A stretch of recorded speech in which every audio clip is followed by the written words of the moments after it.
potongan khotbah kalau suaranya hilang-hilang ya, atau jaringannya mandek, bisa langsung dikasih tahu Kak ya, supaya saya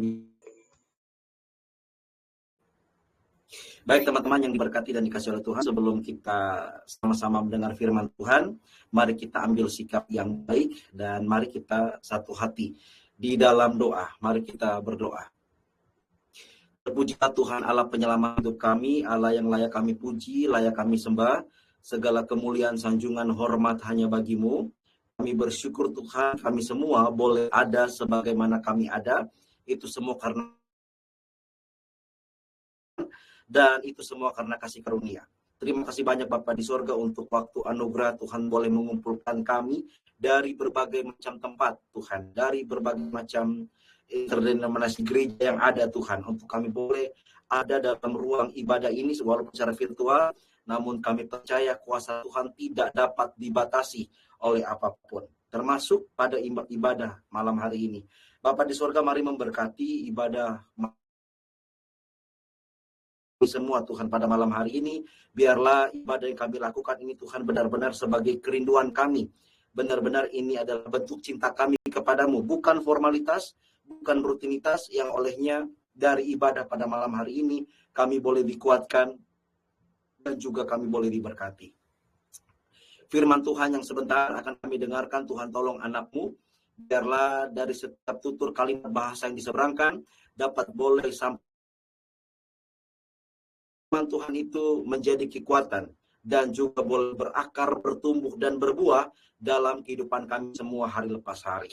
Bapak di surga, mari memberkati fasilitas yang kami pakai, baik handphone, laptop atau apapun jaringan yang ada. Tuhan berkati, biarlah semua boleh berjalan dengan baik. Kami serahkan seutuhnya jam pemberitaan firman Tuhan ini, biar Roh Kudus ambil alih, dan kami berdoa dalam nama Tuhan Yesus Kristus yang adalah mendengar firman Tuhan. Amin. Ya, baik untuk teman-teman yang diberkati, saudara yang diberkati dan dikasihi oleh Tuhan. Shalom, salam jumpa dalam kasih Kristus. Selamat malam bagi kita semua teman-teman yang sudah boleh bergabung pada ibadah kita pada malam hari ini. Ya, kita bersyukur di minggu pertama bulan yang kedua, teman-teman ya. Dan terkhususnya untuk kita di grup BS yang kedua ini kita boleh sama-sama. Terima kasih banyak kepada setiap admin yang memberikan saya kesempatan untuk boleh melayani bersama-sama, dan juga untuk teman-teman semua yang boleh hadir dan bergabung. Ya, teman-teman yang diberkati dan dikasihi oleh Tuhan, ketika saya diberikan kesempatan untuk boleh ada berbicara atas nama Tuhan di tengah-tengah saudara-saudara semua, saya berpikir apa yang harus disampaikan kepada kita. Ya. Dan tentunya saya melihat tanggal ibadah ini adalah tanggal 6 Februari dan ini jatuh di minggu pertama bulan yang kedua tahun 2025. Ya, dan tentunya ini waktu yang tidak terasa kita sudah masuk bulan 2. Perasaan kemarin itu masih kasih kembang api ya. Tapi sekarang sudah masuk bulan Februari dan tanggal 6 lagi teman-teman. Jadi waktu begitu sangat singkat, dan satu hal yang harus kita renungkan sekarang adalah kalau kita boleh ada sampai tanggal 6 bulan Februari tahun 2025, cinta dan kasih karunia Tuhan. Amin teman-teman ya. Karena kita melihat realita dan keadaan sekarang, banyak orang yang mungkin belum tidak sampai pada tanggal ini. Keluarga yang kita kasihi, orang yang kita sayangi, mungkin sudah Tuhan panggil pulang lebih dahulu. Namun bersyukur kita semua boleh ada sampai tanggal hari ini, ada proses Tuhan, ada rencana Tuhan yang Tuhan ingin kerjakan dan masih Tuhan mau kerjakan dalam kehidupan kita semua hari lepas hari. Kasih oleh Tuhan, tema yang saya boleh angkat bagi kita semua, atau tema yang saya bawakan kepada kita semua adalah waktu Tuhan tolong saya. Jadi yang ingin saya bicarakan pada malam hari ini seputaran pertolongan Tuhan, namun lebih spesifik kepada waktu Tuhan tolong saya. Berbicara waktu Tuhan tolong saya, ini mungkin akan membuat kita sedikit flashback teman-teman ke dalam keadaan kita beberapa saat ini ya tidak seperti dulu lagi ya. Kita saat ini sudah berubah. Contohnya saya adalah Yeriko yang mungkin bukan Yeriko 2023. Atau di sini mungkin ada Bank France yang bukan mungkin Bank France tahun 2023. Ya kan? Kita semua telah mengalami proses yang panjang dan boleh sampai titik saat ini. Dan tentunya teman-temannya berkata di kasih Tuhan, setiap proses yang Tuhan izinkan itu membuat kita semakin naik harusnya. Amin teman-temannya. Keadaan yang lebih baik. Tapi memang tidak bisa dipungkiri, ternyata ada loh keadaan yang ternyata tidak lebih baik. Tapi seakan-akan kita mengira keadaan ini semakin buruk. Ya. Atau mungkin kita yang melihat, wah tahun-tahun kemarin kayaknya asik banget deh. Tapi kenapa masuk tahun 2025 seakan-akan banyak sekali tantangan dan situasi yang rumit. Bahkan sepertinya situasi yang rumit ini tidak ada jalan yang diberkati dari kasih Tuhan. Saya sedikit berbagi kepada kita. Bulan lalu, bulan Januari, khususnya di provinsi saya, teman-teman, Nusa Tenggara Timur, dan kota di mana saya tinggal saat ini, di Kota Kupang, itu begitu heboh dengan rentetan peristiwa orang bunuh diri secara beruntun, teman-teman. Ya, ini hal yang sangat memilukan dan ini menjadi duka besar bagi setiap kita. Karena setiap orang itu berharga. Amin, teman-teman. Setiap pribadi itu berharga. Tidak peduli orang lihat kita ini seperti apa, tidak peduli. Tapi yang Tuhan lihat tentang kita, kita terlalu berarti, kita terlalu berharga. Jadi ketika bulan Januari lalu, teman, saya tidak tahu di beberapa provinsi lain mungkin ada hal yang sama. Saya pernah dengar mungkin di Sumatera Utara juga sama. Ada beberapa kasus bunuh diri contohnya. Tapi di Nusa Tenggara Timur, di kota saya khususnya, Kota Kupang, itu 3 kasus berturut-turut orang bunuh diri. Kalau teman-teman cek, silakan cek, mungkin ada Instagram, cek. Teman-teman bisa melihat beritanya di sana.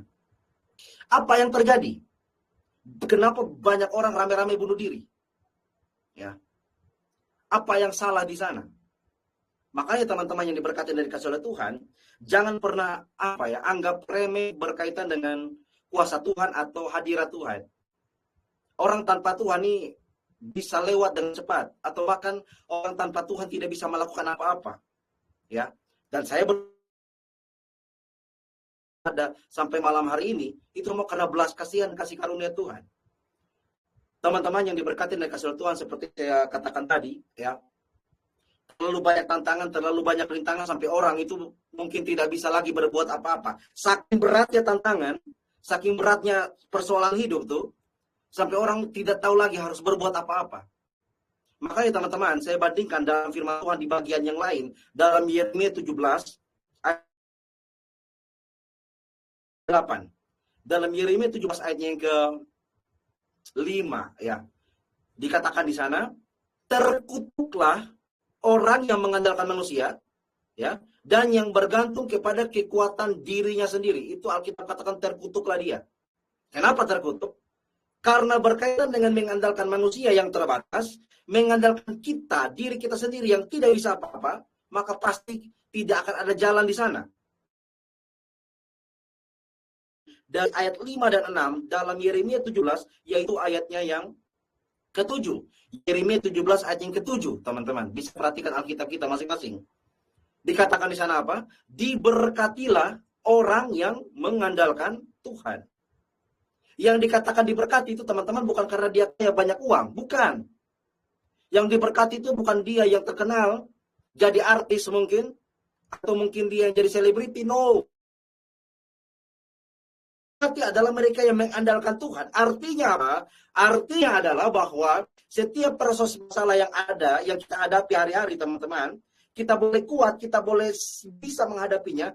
Tuhan beri kekuatan kepada kita. Itulah yang disebutkan orang yang diberkati. Diberkati itu bukan karena kita punya banyak uang. Sekali lagi, teman-teman.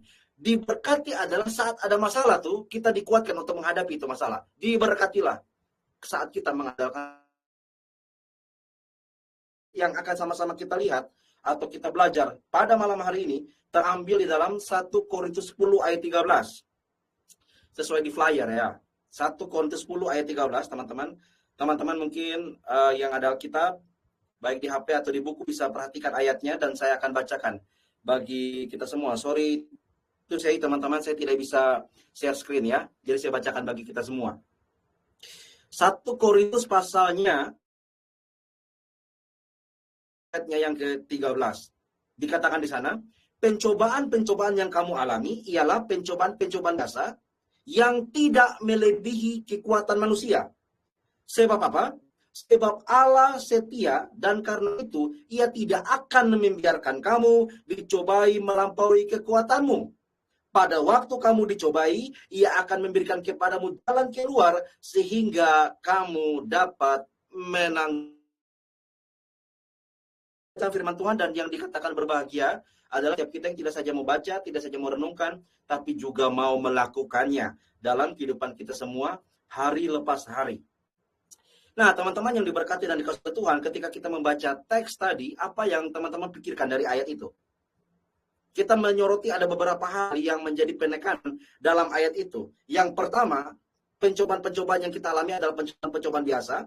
Yang kedua, pencobaan ketiga, Allah adalah setia. Keempat, Allah memberikan kita jalan keluar. Dan kelima, sehingga saat Allah memberikan jalan keluar, kita dapat menanggungnya. Minimal ada 5 hal yang ayat itu mau sampaikan kepada kita. Tetapi Kak, pencobaanku tidak biasa Kak.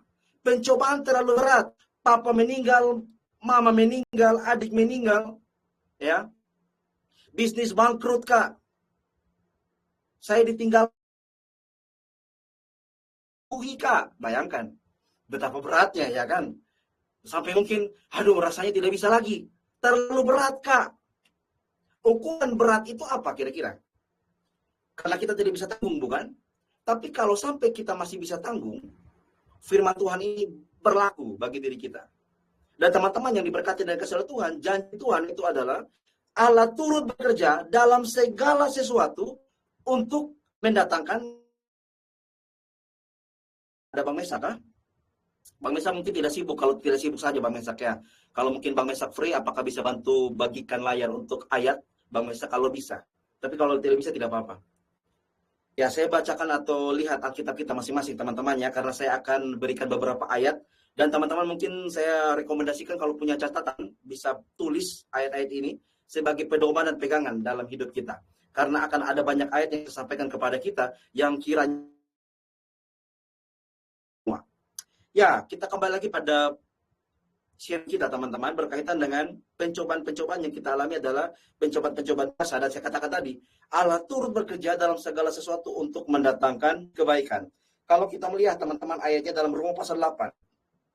Roma pasal 8 teman-teman, saudara-saudara semua, ayatnya yang ke-28. Saya bacakan bagi kita, Roma 8 ayat 28 dikatakan di sana, bahwa Allah turut bekerja dalam segala sesuatu untuk mendatangkan kebaikan. Tidak sampai di situ loh ayatnya. Tidak sampai di situ. Ayatnya berkelanjutan. Dia bilang apa? Mendatangkan kebaikan bagi mereka yang mengasihi Dia. Amin. Nah, sekarang pertanyaan kita adalah seperti ini. Kalau kita saat ini dalam tekanan yang sulit, dalam situasi tekanan yang sulit, adakah kita saat ini bergantung kepada Tuhan, berharap kepada Tuhan? Atau jangan-jangan saat ada masalah yang begini banyak datang, kita bahkan tidak mengandalkan Tuhan sama sekali. Bahkan Tuhan pun tidak kita ingat. Amin. Ini menjadi pertemuan bagi kita. Kita berpikir sedikit teman-teman, jangan sampai yang salah itu bukan Tuhan. Tapi ternyata kita yang salah karena tidak mau memberi Tuhan ruang di dalam kehidupan kita. Ingat bahwa Allah yang Kristus adalah Allah yang pernah menjadi manusia. Amin. Dia bukan Allah yang jauh di langit sana, tidak. Tapi Allah yang ada dalam hati kita, dalam hidup kita. Allah yang sangat dekat dengan kita. Dan teman-teman tahu, Allah hanya sejauh doa. Ya. Allah hanya sejauh doa, teman-teman. Jadi kita bisa lihat bahwa karya keselamatan Allah Tritunggal yang Allah di mana diberikannya anak tunggalnya Tuhan kesemua Yesus Kristus yang adalah Allah menjadi manusia. Jadi Allah yang kita sembah dalam Tuhan Yesus, dia juga pernah jadi manusia, teman-teman. Dan Tuhan Yesus yang juga pernah jadi manusia, dia pernah dikhianati, amin. Dia pernah disangkali, dia pernah disiksa, dia pernah hampir dilempari batu, ya. Dia mungkin dikecewakan, dia pernah lapar, ya. Bahkan dia pernah menangis.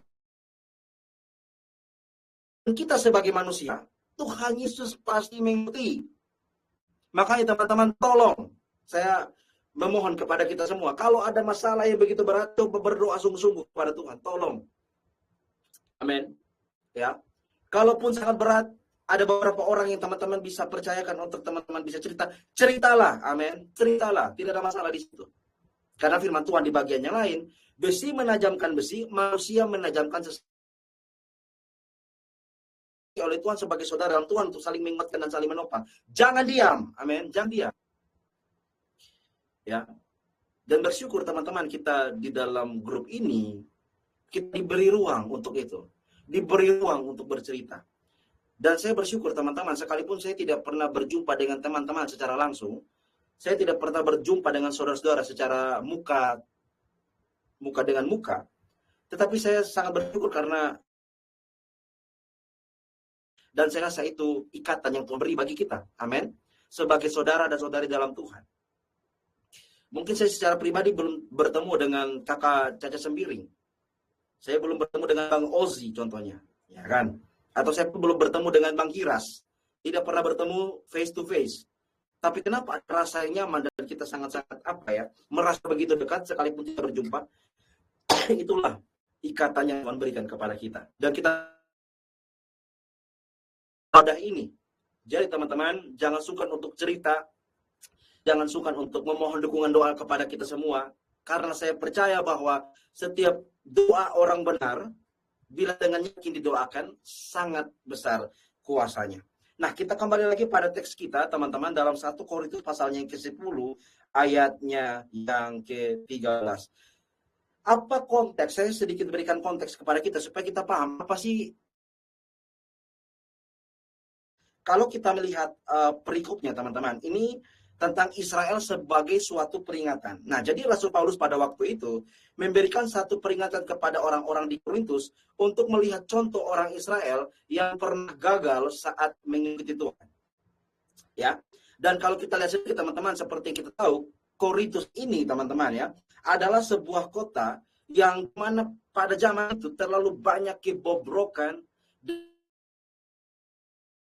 yang dalam hal ini hidup dalam penyembahan berhala, hidup dalam percabulan. Ya. Jadi orang-orang Korintus pada waktu itu hidup di tengah-tengah dosa yang begitu besar.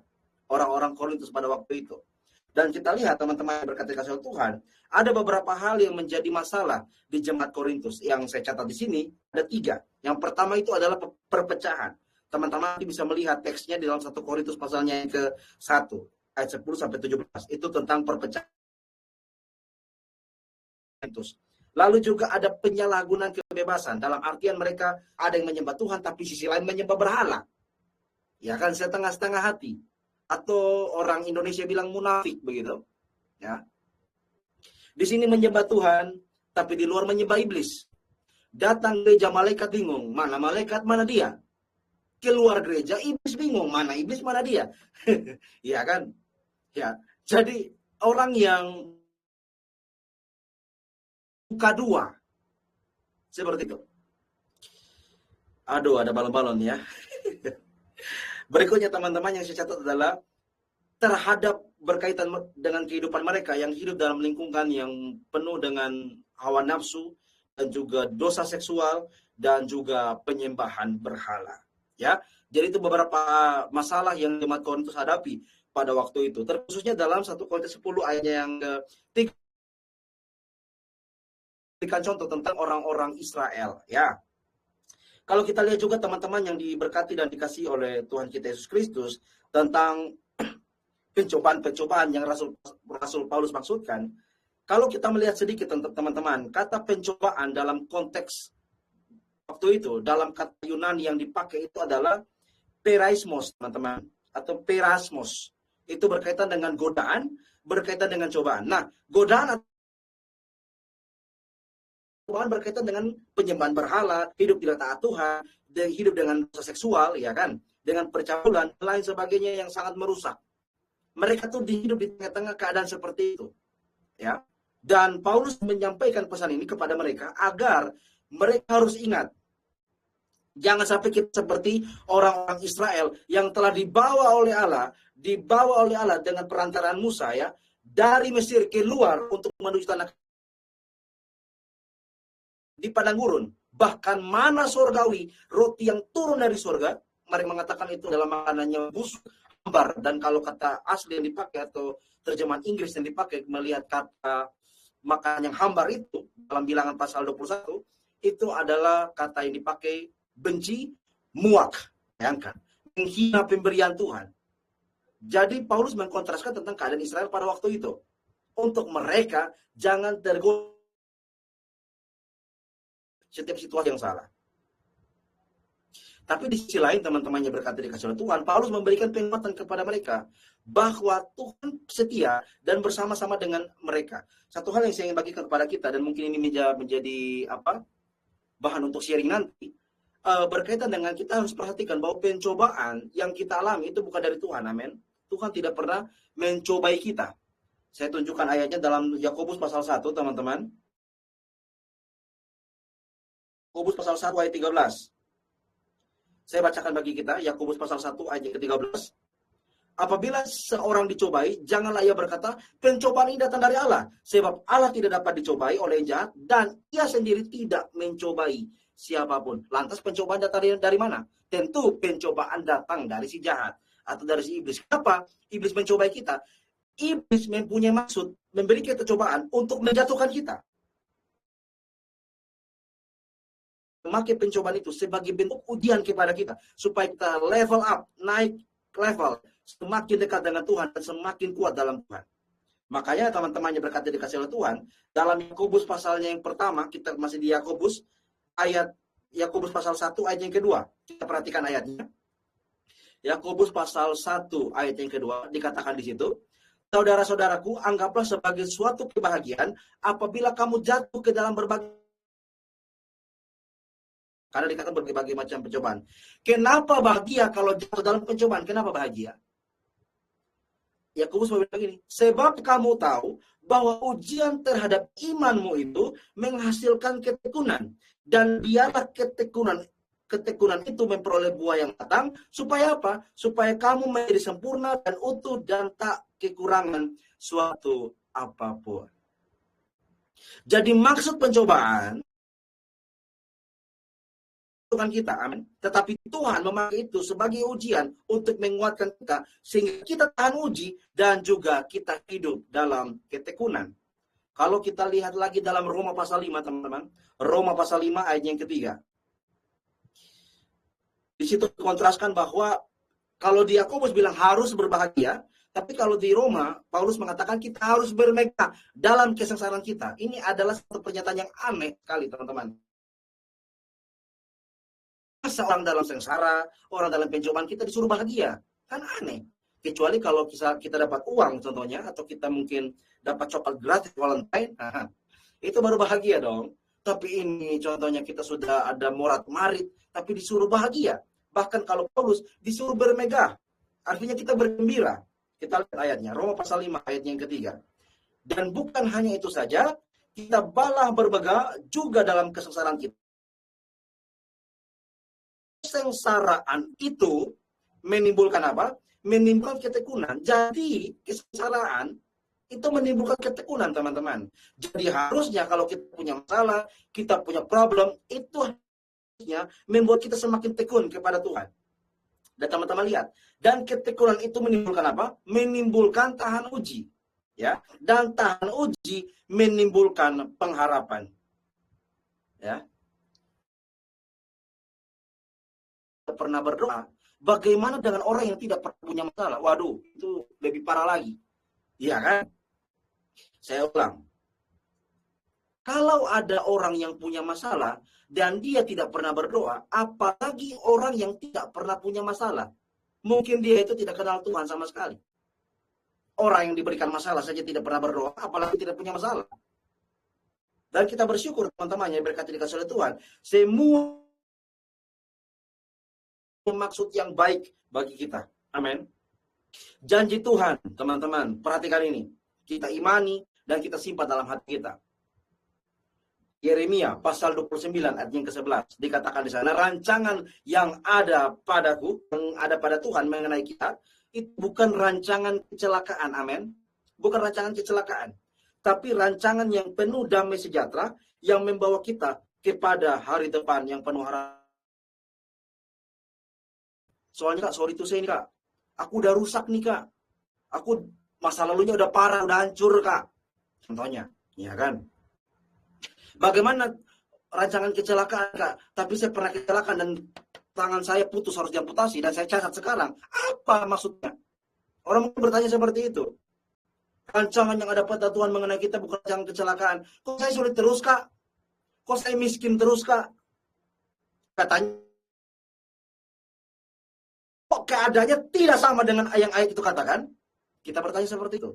Apakah ayat itu berbohong? Apakah firman Tuhan ini penipu? Teman-teman yang diberkati, dikasih oleh Tuhan, dengar baik. Kacamata kita itu berbeda dengan kacamata Tuhan. Ya. Rancangan yang ada pada Tuhan itu setinggi langit di atas bumi. Bahkan teman-teman yang diberkati oleh Tuhan, saking tingginya, kita tidak bisa pernah menyamai apa yang Tuhan rancangan bagi kita. Atau mungkin kita tidak. Berkaitan dengan damai sejahtera, hari depan yang penuh harapan, itu bukan saja berbicara keadaan kita saat ini. Tapi berbicara apa? Berbicara kita dilayakan, berbicara kita dimampukan, berbicara kita dipantaskan. Berbicara kita dipantaskan. Maksud saya seperti ini, bahwa kalau bagi orang kita tidak layak, bagi orang kita tidak pantas, bagi orang mungkin kita tidak, kita sangat berharga, kita ditebus dengan darahnya yang mahal, dan kita mendapatkan kepastian keselamatan. Itulah yang disebut dengan hari depan yang penuh harapan. Makanya dalam sesi kemarin lalu ada yang bertanya, kalau memang Tuhan sudah tahu yang terbaik bagi kita, bagaimana dengan orang yang cacat dari lahir? Bagaimana dengan orang yang dari lahir sudah buta begitu? Atau bagaimana dengan orang yang dari lahir tidak punya tangan, tidak punya kaki?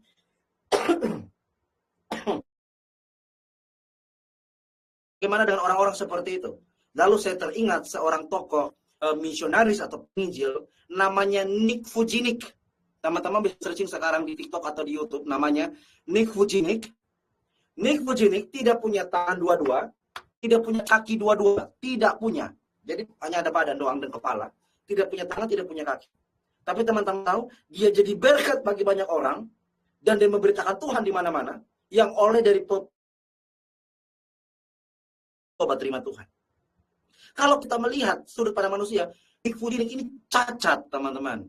Cacat dan mungkin masa depan suram. Tetapi apa yang terjadi? Tidak suram.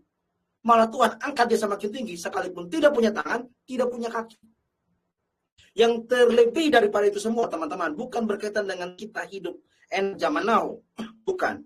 Tapi yang paling utama adalah keselamatan yang Tuhan beri. Yang sekarang kita boleh datang kepada Bapa, kita boleh dilayakan, dipantaskan, itu karena Tuhan Yesus yang telah mati dan bangkit bagi kita.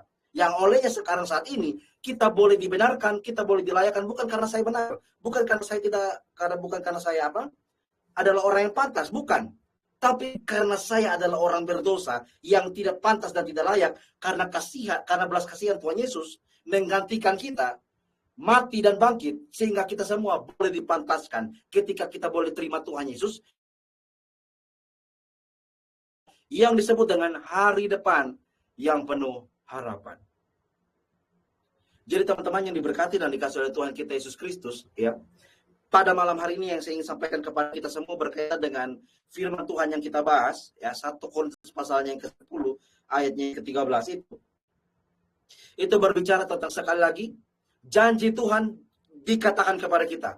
Pencobaan-pencobaan yang kita alami, ya, pencobaan biasa. Tuhan tidak pernah membiarkan kita dicoba melampaui kekuatan diri kita sendiri. Bahkan Ayub pun yang Allah izinkan iblis untuk cobai dia, Ayub tuh pencobanya gila-gilaan, teman-teman. Gila-gilaan, ternak mati, anak mati, istri marah-marah dia, suruh kenapa sembah Allah? Sudah begitu kan penyakit lagi, teman-teman tinggalkan dia, Ayub. Bahkan teman-teman tahu, saking hari kelahirannya, dia bilang lebih baik saya tidak lahir dari kandung ibuku, lebih baik. Di mana? Cek Ayub pasal 3. Ayub pasal 3. Ayub pernah depresi berat loh. Sampai dia mungkin rasa-rasanya tidak sanggup lagi. Tetapi kita lihat teman-teman, ada satu pernyataan Ayub, ya, saya lihat ayatnya di dalam Ayub, ya. Ayub pasal 4, Ayub pasal 42, ayat yang kedua.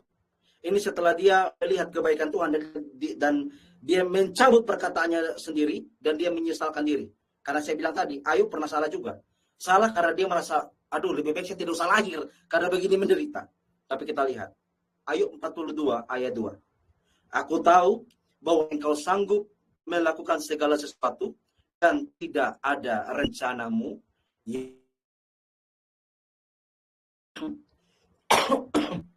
Ya, jadi kita lihat, akhirnya Ayub menyadari benar bahwa kasih karunia Tuhan itu nyata dan bilang, aku tahu bahwa engkau sanggup melakukan segala sesuatu dan tidak ada rencanamu yang gagal. Dan akhirnya apa? Tuhan membalikan keadaan Ayub semakin lebih baik.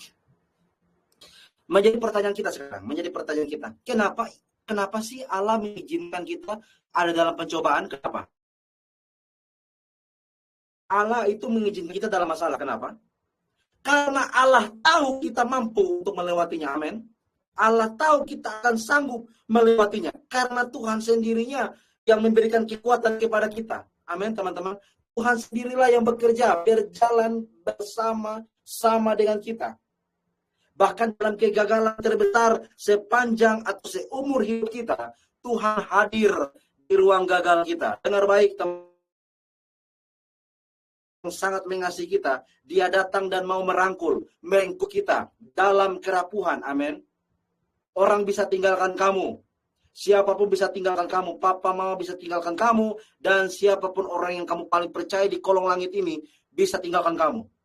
Tapi Tuhan Yesus namanya, dia tidak pernah meninggalkan kita, sekalipun kita sering meninggalkan dia, bahkan kita sering mengecewakannya setiap hari. Tapi Tuhan selalu ingat dan mau berjalan bersama-sama dengan kita. Adakah kasih yang lebih besar seperti itu? Makanya ada lagu bilang begini, takkan pernah ada lagi kasih seperti itu yang sanggup melepaskanku. Amin. Ada lagu seperti itu. Takkan ada lagi kasih seperti ini, gitu kan ya. Lagu itu menunjukkan kepada tidak ada lagi kasih yang sama. Tadi ayat tadi bilang, pencobaan-pencobaan yang kamu alami, pencobaan-pencobaan besar, karena Allah setia di situ. Dan dia memberikan kita jalan keluar, sehingga kita dapat menanggungnya. Amin. Jadi teman-teman yang diberkati dikasih oleh Tuhan, kalau saat ini kita menghadapi masalah dan kita sampai kita tidak sanggup menanggungnya, coba cek. Apakah kita sungguh-sungguh, apakah kita benar-benar berharap kepada Tuhan, atau gara-gara selama ini kita tidak pernah bergantung kepada Tuhan. Janjinya dalam 1 Korintus 10 ayat 13 ini pasti terjadi. Roma 8 ayat 8 pasti terjadi. Filipi 4 ayat 13 pasti terjadi. Amin. Semua janji-janji Tuhan itu pasti terjadi dalam kehidupan kita. Jadi teman-teman yang diberkati dan dikasihi oleh Tuhan kita Yesus Kristus, apapun keadaan kita saling mendoakan. Ada yang di sini mungkin dalam keadaan sakit, amin. Ada yang dalam keadaan kekurangan uang, mungkin ada yang juga dalam keadaan mencari doa, teman-teman. Biarlah teman-teman semakin bergantung dan semakin berharap kepada Tuhan. Dan firman Tuhan pada malam ini datang kepada kita, sekali lagi dengar baik. Diberkatilah orang yang mengandalkan Tuhan. Diberkatilah orang yang mau datang kepada Tuhan. Diberkati artinya kita dikuatkan dan juga kita dimampukan. Amin, teman-teman. Ya, saya kira teman-teman yang diberkati dan dikasihi oleh Tuhan, firman Tuhan yang saya sampaikan pada malam hari ini terlampau dari sama-sama berdoa untuk firman Tuhan ini menjadi kekuatan bagi kita semua. Amin. Menjadi pedoman, suluh, dan juga perintah bagi langkah hidup kita. Dan kiranya teman-teman yang berkati dikasih oleh Tuhan, pegang janjinya, ya. Dikatakan 1 Korintus 10 ayat 13 tadi, ia tidak akan membiarkan kamu dicobai melampaui kekuatanmu pada waktu kamu keluar sehingga kamu dapat menanggungnya. Kita dapat menanggungnya bukan karena kita hebat, kita mampu menghadapi setiap persoalan bukan karena kita bisa, tapi karena ada tangan Tuhan yang penuh kuasa, yang menjamah kita, memberikan kita kekuatan, dan olehnya kita dapat menanggungnya. Tuhan sayang dan Tuhan memberkati kita semuanya. God bless you all. Baik teman-teman, sebelum kita satu dalam doa, mari kita berdoa. Bapa di surga, terima kasih banyak Tuhan untuk firman Tuhan yang datang pada malam hari ini. Hamba-Mu telah selesai berkata-kata, namun biarlah firman Tuhan itu boleh menguatkan setiap kami. Firman Tuhan boleh ada bersama-sama dengan kami, yang olehnya kami adalah orang-orang yang hidup dalam kemenangan dan bahkan menjadi orang-orang yang lebih daripada pemenang, yang olehnya itu semua karena kasih karunia Tuhan. Hamba dari kata sempurna, tetapi biarlah Roh Kudus semakin menyempurnakan itu lagi, dan juga semakin menguatkan kami semua. Firman Tuhan itu ya dan amin, dan kami percaya firman Tuhan tergenapi dalam hidup kami. Demi Kristus Yesus yang adalah Tuhan dan Juru Selamat kami, firman yang hidup, kami bersyukur untuk sabda dan firman Tuhan malam hari ini. Amin. Baik, terima kasih banyak teman-teman semua. Tuhan memberkati. Saya kembalikan kepada moderator. Ya. Oke, terima kasih untuk firman Tuhan yang luar biasanya Bang Yeriko. Kiranya kita semua bisa menjadi pelaku dari firman Tuhan, bukan hanya sebagai pendengar saja. Amin. Sekarang kita akan buka sesi sharing dan tanya jawab. Kiranya ada sahabat-sahabat yang ingin bertanya tentang firman Tuhan yang disampaikan oleh pembicara kita tadi, atau sharing tentang firman Tuhan apapun. Bersaksi juga boleh banget, jadi kami persilahkan. Ayo, yang mau bertanya, jangan malu-malu. Bang Yar, aku mau tanya dong. Ada 2 pertanyaan ya. Pertanyaan pertama. Silakan. Di saat kita ini telah berbuat dosa, apakah Tuhan tetap mau menolong kita di saat kita susah?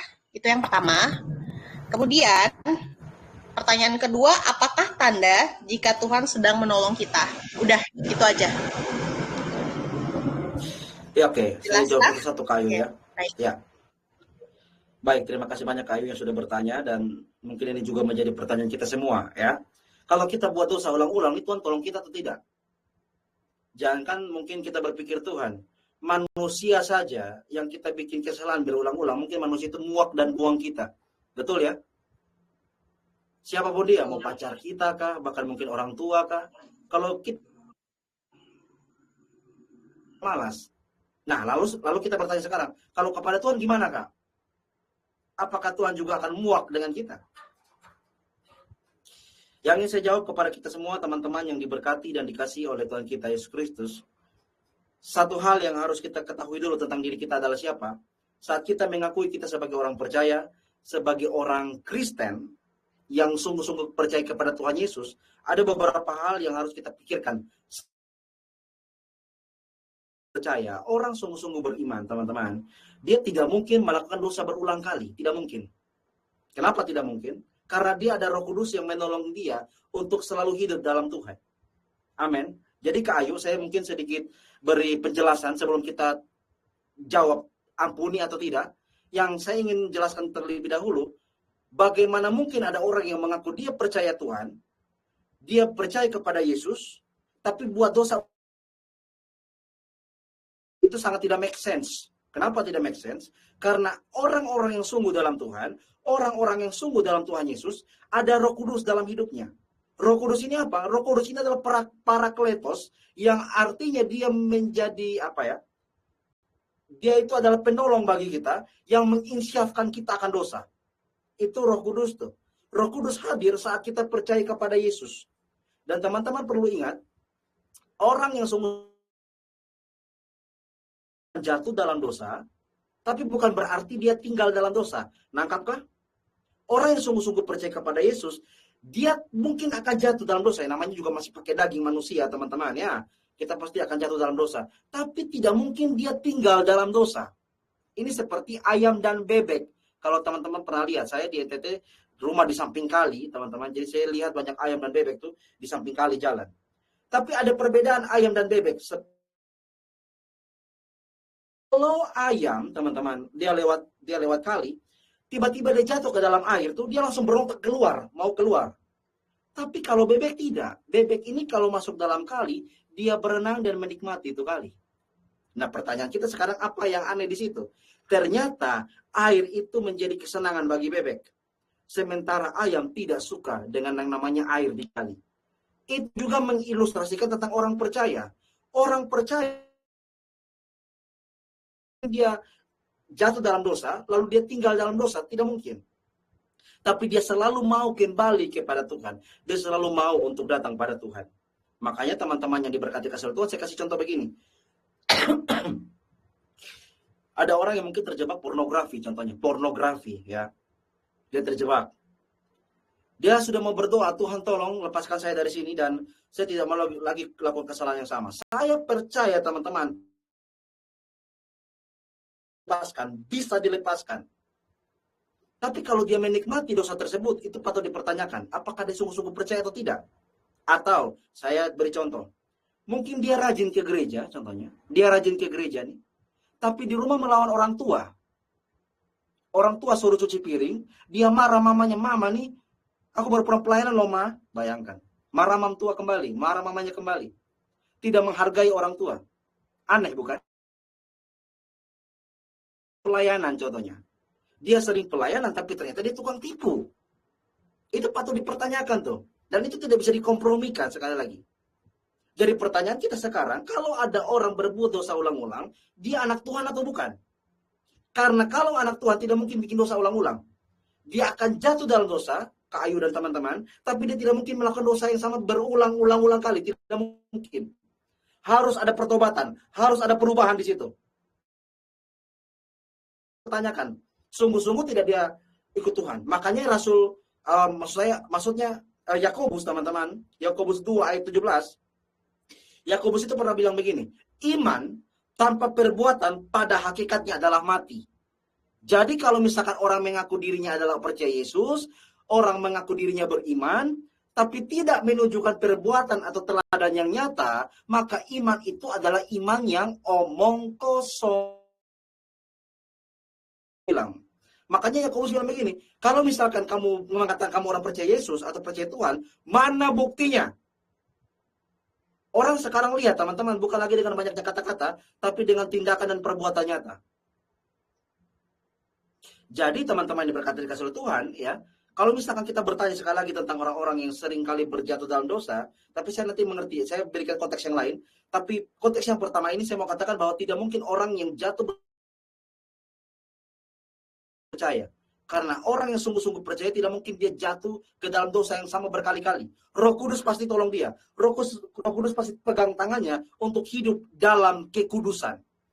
Makanya teman-teman tahu, gara-gara itu, sekarang ada ajaran yang sesat, atau bahkan mungkin sudah berkembang begini lama, namanya hyper grace. Mungkin pernah dengar ya? Hyper grace. Hyper grace itu menekankan di mana? Bahwa buat dosa deh seenaknya gitu. Ya kan? Mau berzina-berzina, menipu-menipu, mencuri-mencuri, bikin dosa sampai puas, tidak apa-apa. Karena apa? Karena kan Tuhan sudah mati tuh. Tuhan sudah mati dan bangkit. Jadi gara-gara Tuhan sudah mati dan bangkit, kita bisa bikin dosa sepuasnya. Ini penghinaan, ini kurang ajar, ini brengsek. Ya. Bagaimana mungkin menghina kematian Yesus dengan hidup dalam dosa sepuasnya? Itu pemikiran setan, pemikiran sesat. Ya. Jadi orang-orang hypergrace juga menjawab, Tuhan ampuni atau tidak? Kita tanyakan dulu, dia sungguh-sungguh percaya Tuhan atau tidak? Kalau yang sungguh-sungguh percaya, tidak mungkin dosa berkali-kali dia buat, atau dosa yang sama berulang-ulang kali dia buat. Makanya Tuhan pernah marah kepada orang Israel di dalam Yesaya. Ya. Keledai, teman-teman tahu, keledai itu tahu dia punya Tuhan. Tapi kok ini bangsa tidak tahu Tuhannya yang mana? Atau kita bisa lihat bahwa keledai itu teman-teman, dia kalau jatuh di lubang, dia tidak mungkin jatuh di lubang yang sama. Ini kita manusia. Jadi kalau sampai jatuh di lubang yang sama berterus-terus, itu patut dipertanyakan. Tetapi dalam konteks yang lain, saya coba memahami seperti ini. Oke lah, dia sungguh-sungguh percaya. Dan dia juga orang yang baru bertumbuh dalam Tuhan. Toh, ya Kak Yuya dan teman-temannya. Mungkin dia adalah orang yang baru bertumbuh seperti itu. Jadi memang kita maklumkanlah, dia adalah orang yang juga sering jatuh dalam dosa.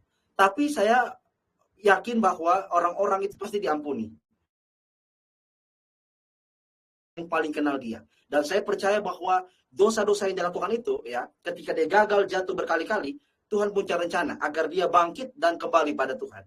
Jadi dalam konteks yang lain, Kak Ayu atau teman-teman, kalau konteks pertama tadi saya jawab, orang yang sungguh-sungguh percaya tidak mungkin bikin dosa ulang-ulang atau tidak mungkin bikin dosa yang sama. Tapi ke dalam konteks yang kedua ini, dalam konteks ini mungkin saya mengira dia adalah orang yang baru bertumbuh dalam Tuhan. Ya, atau dia sementara contoh, orang yang baru bertobat seperti orang yang dari klub malam contohnya, ya kan? Dia mungkin mau tinggalkan mabok, rokok, dan judi contohnya. Tapi karena begitu berat, ya makanya dia mungkin sering jatuh bangun. Apakah Tuhan ampuni? Tuhan ampuni. Karena kasih Tuhan terlalu besar bagi dia. Tapi saya percaya kalau dia sungguh-sungguh bertobat, dia sungguh-sungguh percaya, tidak lama dia seperti itu. Harus ada perubahan, harus ada progres. Amin. Namanya peningkatan yang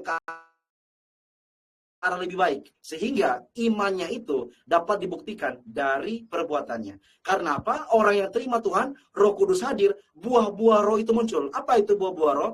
Kasih, sukacita, damai sejahtera, kesabaran, kemurahan, apalagi kelemah lembutan, penguasaan diri, dan seterusnya. Ya kan? Itu buah-buah roh. Buah-buah roh itu akan muncul saat kita percaya kepada Tuhan secara sungguh-sungguh. Jadi Kayu, untuk jawaban pertanyaan pertama, sungguh percaya Kak, tidak mungkin dia melakukan dosa berkali-kali atau dosa yang sama maksud saya. Mungkin sering jatuh dalam dosa, yes, tapi tidak mungkin dia sering melakukan dosa yang sama atau bahkan tinggal dalam dosa. Karena Roh Kudus pasti mampukan dia, Roh Kudus pasti menguduskan dia, ya. Ingat, kudus itu adalah serupa dengan Bapa. Amin. Saya sempat ingat ada satu kalimat yang dikatakan di mana bahwa kudus itu artinya berbeda dengan dunia. Kita menjadi serupa dengan apa, tapi kita berbeda dengan dunia. Ya, Roma pasalnya yang ke-12. Roma pasal, saya coba lihat aja teman-teman ya, saya takut saya salah ngomong nih, bahaya nanti kita sesat rame-rame ya. Saya lihat ayatnya teman-teman, Roma pasal 12.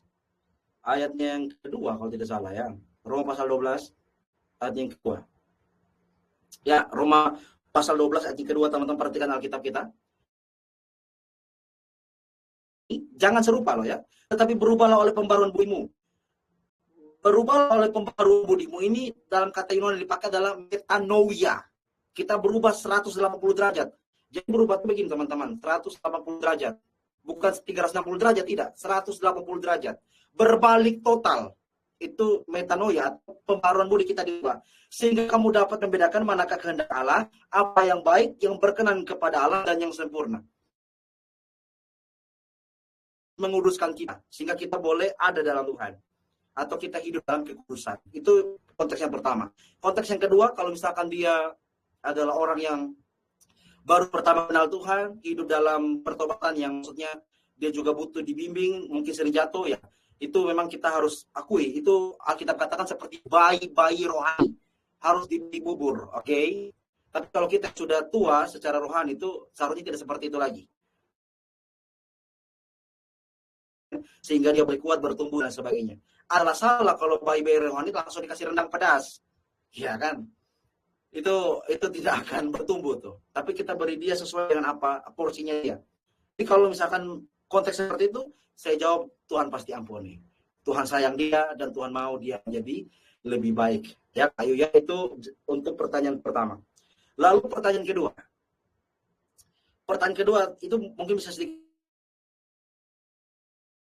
Pertanyaan kedua. Pertanyaan kedua saya tadi kurang ingat apa ya? Oh ya, tadi lagi bentar ya. Sorry, Kak. Nggak apa-apa, aku scroll dulu karena yang nanya tadi teman kita. Yang kedua, apakah tanda jika Tuhan sedang menolong kita? Baik. Kira-kira apa tanda Tuhan menolong kita? Apakah tiba-tiba kita punya banyak uang? Tiba-tiba dalam rekening 27? Kira-kira tanda Tuhan menolong kita? Saya menyoroti teman-teman, tadi yang saya omong di sharing, saya ternyata melihat sekarang pertolongan Tuhan itu tandanya adalah dia kasih kita kekuatan untuk hadapi itu masalah. Itu sudah pertolongan Tuhan. Ya. Jadi saya jawab Kayu, tandanya apa? Saat kita dikuatkan atau saat kita kuat amin, menghadapi persoalan, itu juga sudah merupakan pertolongan Tuhan. Dan itu tandanya Tuhan menolong kita. Ya, itu tandanya Tuhan menolong kita. Jadi kalau misalkan apa tandanya Kak Tuhan menolong kita? Tandanya kita kuat tidak menghadapi persoalan itu. Kalau kita kuat, itu sudah berarti Tuhan menolong kita. Tuhan tidak pernah berjanji laut selalu rata, amin. Langit selalu biru, tapi dia berjanji selalu menyertai. Itu tandanya, amin. Jadi tanda saat Tuhan tolong kita itu, yang pertama dia beri kita kekuatan untuk kita hadapi masalah, dan yang kedua dia menyertai kita dalam penyertaannya yang sempurna. Ya, seperti itu Kak Ayu. Terima kasih Bang Yeriko untuk jawabannya. Adakah teman-teman yang lain yang ingin bertanya lagi atau sharing? Ya Kak, sorry. Mungkin aku boleh bertanya Kak, apakah tadi sepanjang sharing atau tadi aku menjelaskan jaringannya bagus? Aman ya? Aman. Ayo teman-teman yang masih mau bertanya. Ya, atau mungkin teman-teman yang mau menjawab juga silakan. Menjawab pertanyaan tadi dari Kak Ayu boleh? Yuk, bisa yuk. Jangan malu-malu yuk.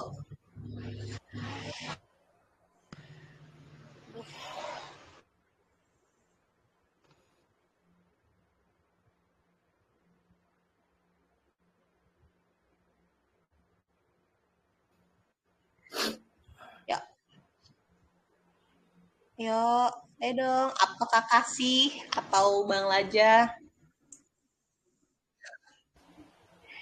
Sepi-sepi kita malam ini ya. Yuk, bisa yuk. Atau Bang Hiras mau nyanyi.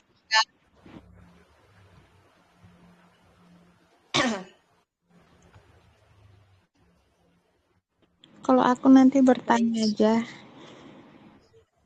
Ayo, silahkan tanya Kak Kasih.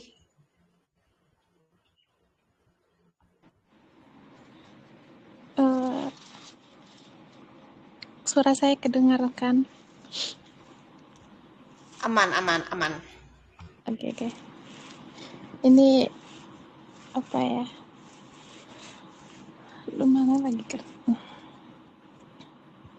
Dua pertanyaan Kak. Siap Kak, kasih siap. Pertanyaan yang pertama, bagaimana Tuhan Yesus dapat membantu kita jika kita tidak memiliki iman yang cukup? Itu yang pertama. Terus yang kedua, bagaimana Tuhan Yesus dapat membantu kita dalam meningkatkan iman kita jika kita tidak memiliki pengalaman spiritual yang mendalam? Itu sih Kak. Ya, baik ya Kak Kasih, thank you. Bagaimana, saya coba dengar ya Kak Kasih ya. Atau Kak Adriana. Ya, yang pertama itu saya kurang dengar jelas Kak, sorry. Tapi yang kedua itu kalau tidak salah, bagaimana dengan orang-orang yang mungkin dia belum mempunyai pengalaman spiritual yang begitu lama, begitu Kak? Yang pengalaman spiritual yang mendalam kayak macam itulah. Baik. Saya ingat kisah itu, nanti baru kita jawab pertanyaan pertama. Saya ingat kisah di dalam Alkitab, saya lupa di bagian mana, kalau tidak salah di Injil Matius, tentang orang yang bekerja sehari sedinar. Mungkin ada yang pernah lihat ayat itu atau kisah itu. Ada orang yang bekerja ya diupah sehari sedinar. Ada yang masuk jam 9 pagi, ada yang masuk jam 12 siang, ada yang masuk jam 3 sore, dan bahkan ada yang masuk saat pekerjaan. Mungkin orang marah, Kak Kasih dan teman-teman, kok bisa orang yang baru masuk bekerja dan bekerja sampai selesai, gajinya sama 1 dinar dengan yang sudah kerja dari jam 3 sore, dari jam 9 pagi. Betul ya? Kan tidak adil tuh. Kalau secara logika tidak adil. 1 hari orang bekerja, bahkan dia kerja dari jam 9 pagi, upahnya sedinar, sama dengan orang yang baru masuk kerja tadi, dan pekerjaan mau selesai, gajinya itu seperti tidak adil, bukan? Tapi ternyata bagi Allah itu adil. Kenapa? Keadilannya dilihat dari 1 hari 1 dinar. Jadi tidak peduli orang yang masuk jam 9 pagi, tidak peduli orang masuk jam 12 siang, atau mungkin bahkan orang yang masuk jam 5 sore. Tidak peduli. Intinya kalau hitungan 1 hari, maka 1 dinar. Artinya apa? Bagi setiap kita selalu ada bagi kita. Mau kita yang sudah bertobat lama, atau kita yang baru bertobat. Bahkan dalam hal ini, yang baru bertobat, yang tidak mempunyai pengalaman spiritual yang sangat lama.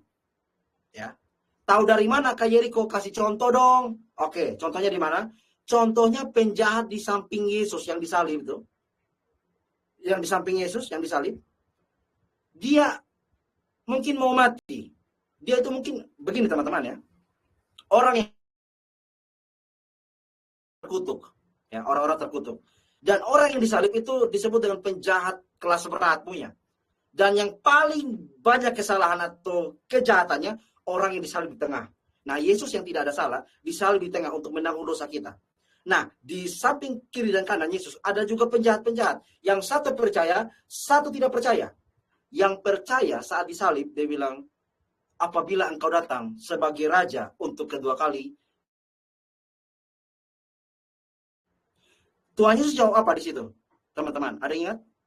Apakah Tuhan suruh dia? Tidak, kamu keluar dulu dari salib, kamu baptis dulu, ikut gereja 1 bulan, baru kamu bertobat. Apa Tuhan bilang begitu? Atau saat dia disalib, Tuhan, ingatlah akan aku sebagai apabila engkau datang sebagai raja. Tuhan bilang, tidak, tunggu, kamu turun dari salib dulu, kamu dibaptis dulu, ikut sidi dulu, ya, kamu kasih persembahan dulu, baru kamu bertobat. Tidak, no. Tapi Tuhan bilang, hari ini juga, engkau bersama-sama aku di dalam Firdaus. Hari ini juga. Tidak suruh kamu turun dari salib dan bikin baik-baik. Tidak. Ini artinya apa? Kasih karunia berlaku bagi siapapun. Amin. Makanya ada orang yang sudah bertobat lama, jangan menjadi diri malaikat. Amin. Atau di gereja-gereja sekarang, merasa diri paling benar, lalu ada orang berdosa, nyinyir di belakang, kan konyol.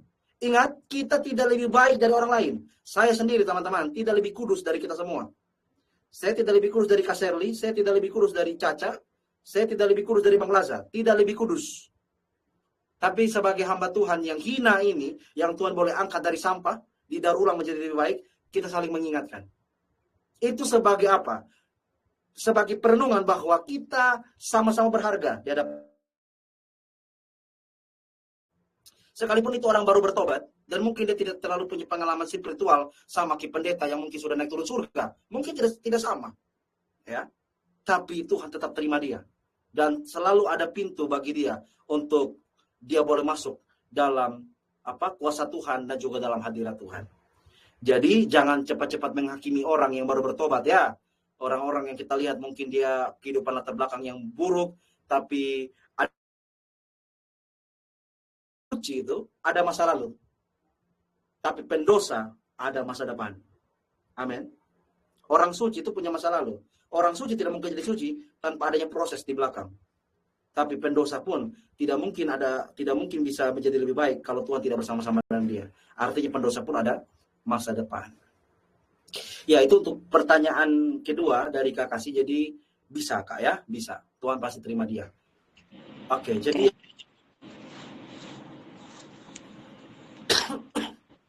yang pertama,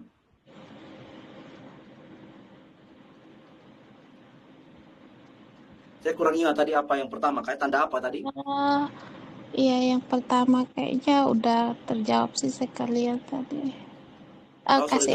Kasih aja lah.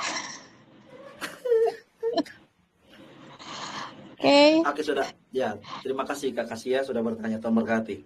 Oke, Kak. Oke, sebelum kita lanjutkan, ya aku mau sapa-sapa dulu. Siapa tahu ada yang tertidur di tengah. khotbahnya Bang Yeriko. Halo, Kak Jelsin Maruwu.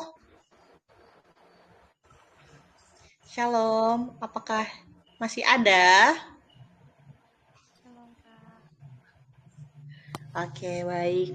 Kak Neti, halo. Kak Neti, apakah dirimu masih terbangun?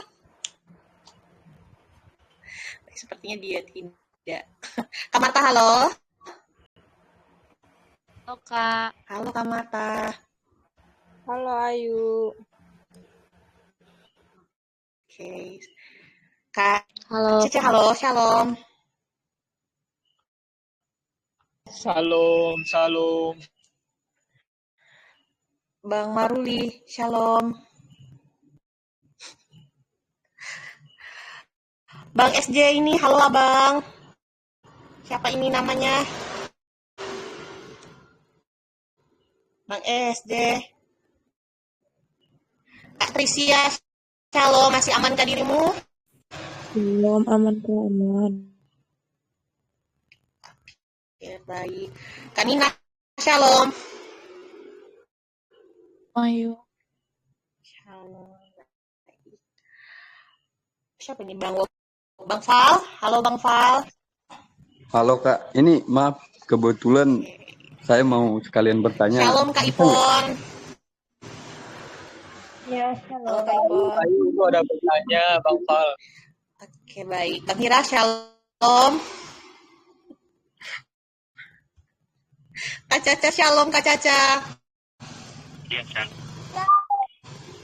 Oke, baik. Kak Yolanda, shalom. Kak Yolanda. Baik, sepertinya tidak mendengar. Kak Oci, shalom. Kak Ayu. Aman ya, Bang Oji, shalom. Halo, shalom. Baik. Kania, shalom Kania. Shalom. Karika, shalom. Oke, ada yang protes ya, shalom semua, maklum ya. Aku nggak tahu mau ngomong apa, baik. Sudah semua. Jadi, mari kita lanjutkan sesi sharing kita, masih banyak waktunya ini ya. Ayo teman-teman yang mau bertanya, silahkan. Yuk, bisa yuk. Maaf, Lebih semangat lagi yuk. maaf izin Bang Yer, saya mau Ya, ada silakan, sedikit Bang Fal. pertanyaan Silakan, nih. Bang Fal mau bertanya ya, silakan Bang. Nah, tadi saya kutip dari khotbahnya Bang Yer mengenai banyak manusia melakukan pembunuhan lah, bunuh diri lah, segala macam. Nah, saya mau bertanya, kan dalam Alkitab tuh ada tertulis patuhilah orang tuamu atau hormatilah orang tuamu biar lanjut umurmu. Nah, pertanyaan saya, apakah semua perintah dari orang tua itu harus kita patuhi? Dan apa dampaknya kalau kita nggak mematuhi semua perintah orang tua? Makasih. Ya, terima kasih banyak Bang Fal. Pertanyaan yang baik ya. Dan tentunya ini satu pertanyaan yang cukup sensitif. Kenapa sensitif? Karena kadang kita melihat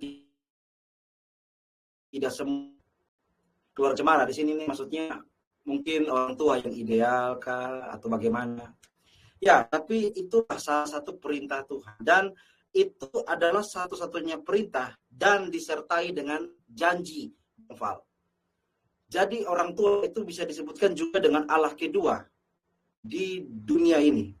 Ya, karena dari orang tua kita hadir tentunya. Dan orang tua pun ada untuk menolong kita. Tetapi sekali lagi, orang tua pun ada yang tidak sempurna. Ya kan? Ada yang tidak sempurna. Tetapi perlu diingat satu kali lagi, bahwa Tuhan Yesus pun itu menghormati orang tuanya. Menghormati orang tuanya. Nah, kita pun harus menghormati orang tua kita. Tapi Kak, bagaimana contohnya kalau misalkan contoh kasus ya, ada orang tua justru yang apa ya? Dalam tanda kutip apa ya? tidak mengasihi kita secara sungguh, mungkin tidak bertanggung jawab secara penuh. Atau Kak, saya ini anak panti asuhan Kak, saya ini tidak pernah ketemu dengan papa mama saya. Apakah itu kita akhirnya tidak lagi harus mengasihi orang tua kita? Harus mengasihi mereka. Harus. Apapun keadaan mereka dan bagaimanapun keadaan mereka. Menghormati, tapi ada bandingkan satu ayat ya. Kalau tidak salah, coba saya lihat. Bengis.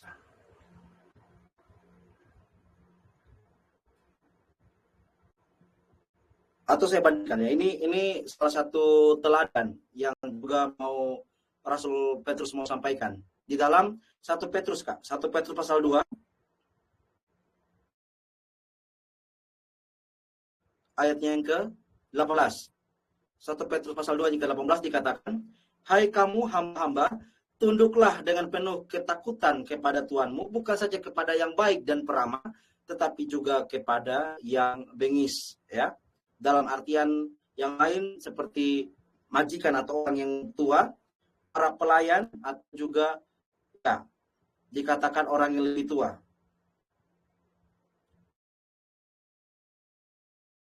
Dikatakan bukan saja kepada yang baik atau peramah, tapi juga kepada yang bengis. Dalam hal ini ya, kita diberikan saran untuk menghormati. Ya, tetapi bagaimana kalau ada perintah-perintah mereka yang salah? Itu bukan harus tidak taat, tapi tidak harus taat, bukan tidak harus taat Kak, tapi harus tidak taat. Saya ulang ya, ini kata-katanya agak sedikit terputar. Contohnya, perintah orang tua yang tidak mendidik contohnya.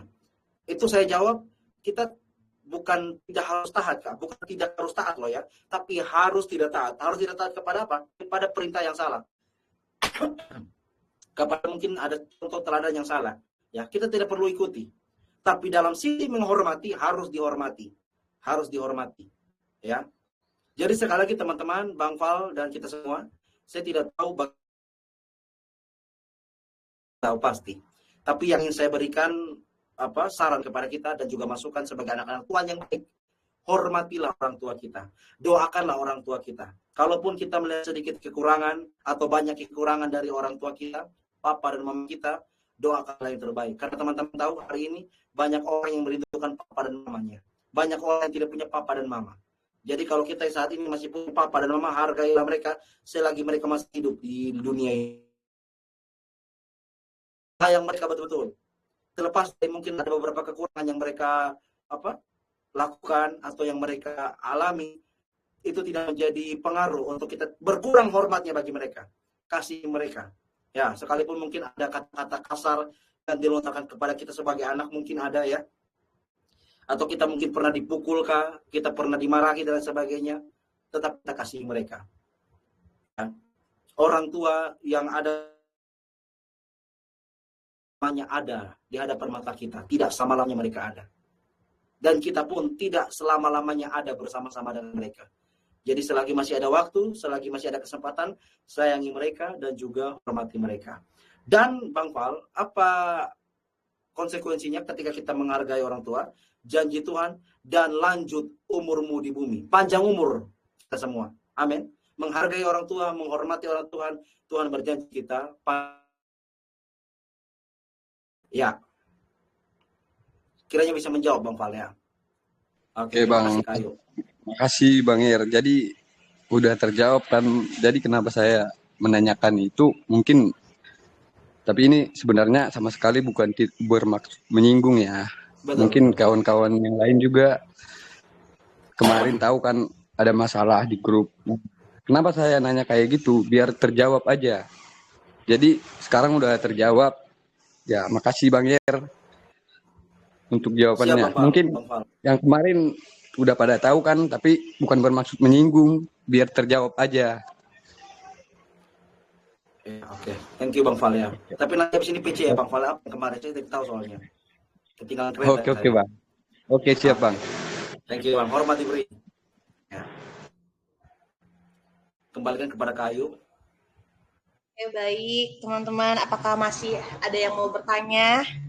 Aku Atau boleh.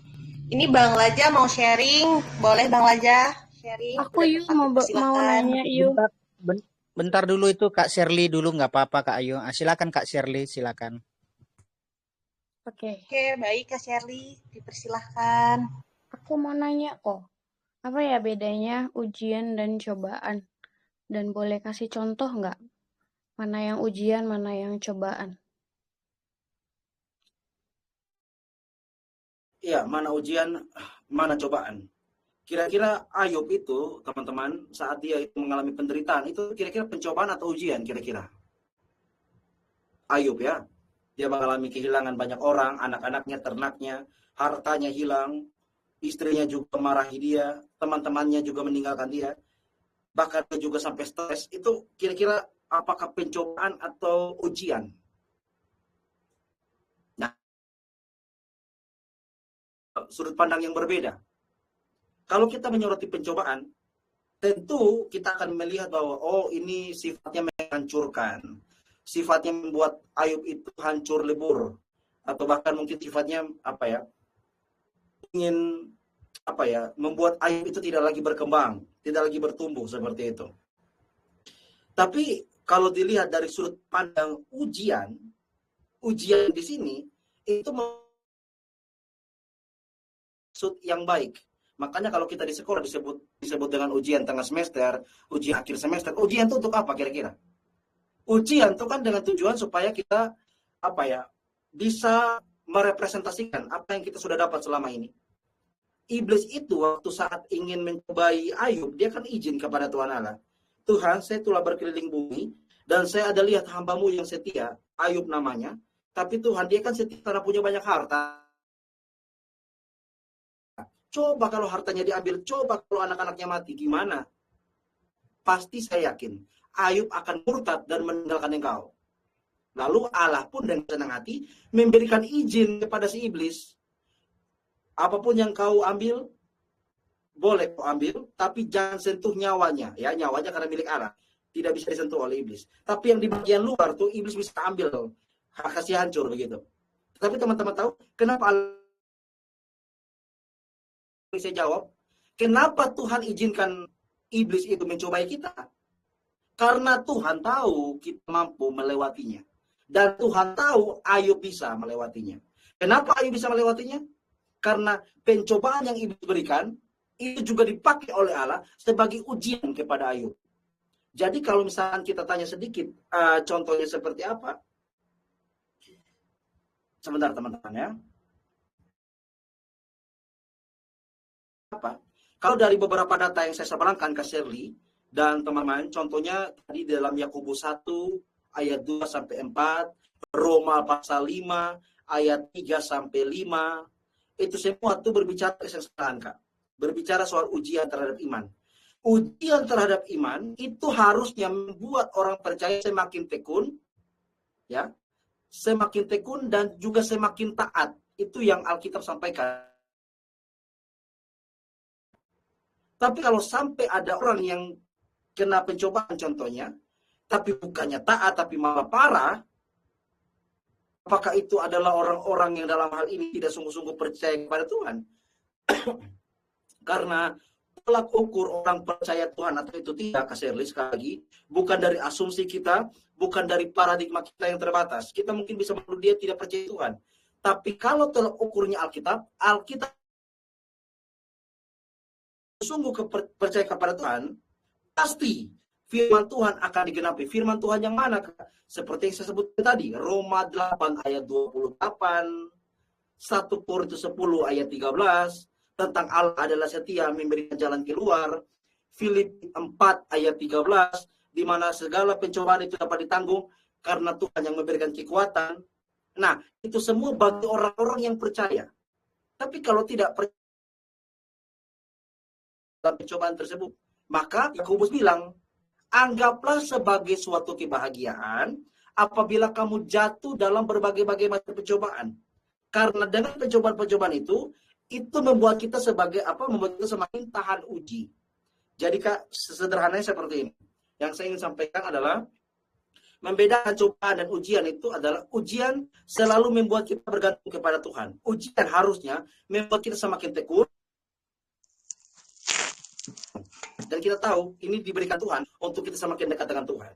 Tapi kalau pencobaan yang asalnya dari si iblis yang mau merusak dan untuk menjatuhkan kita, kalau kita tidak bergantung pada Tuhan, maka kita hanyut di bawah arus.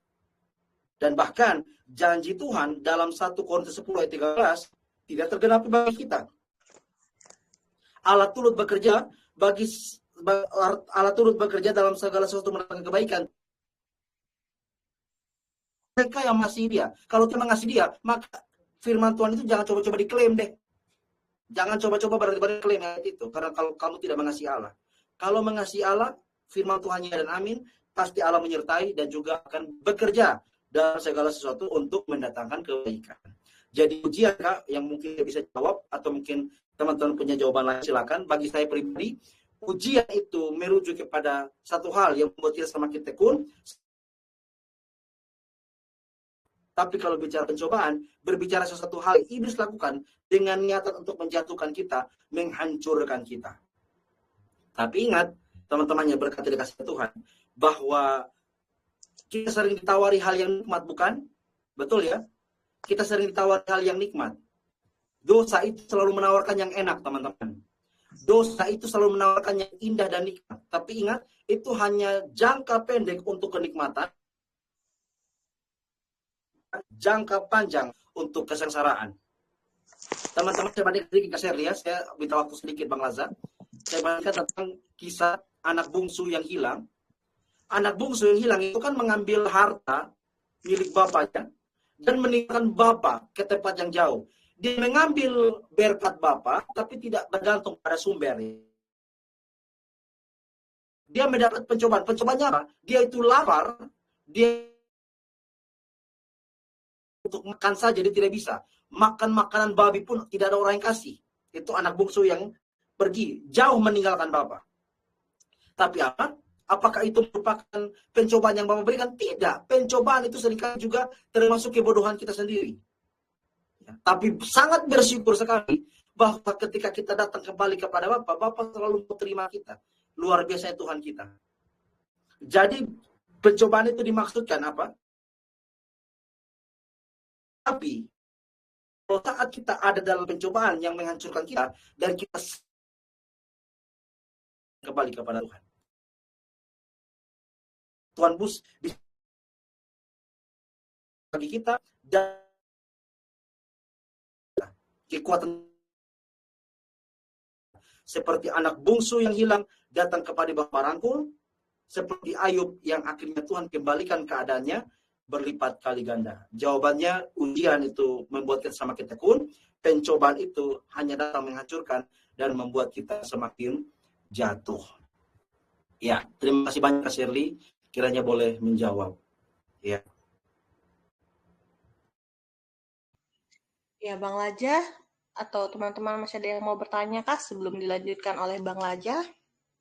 Oleh teman-teman, makasih Kak Ayu. Kak Sherly, ada lagi yang mau ditambahkan? Tidak ada Bang Laja. Boleh Bang Laja, waktu dan tempat dipersilahkan. Untuk Kak Sherly sudah cukup tadi dengan jawaban dari pembicara, Ko Yeriko? Paling konfirmasi ulangnya kok.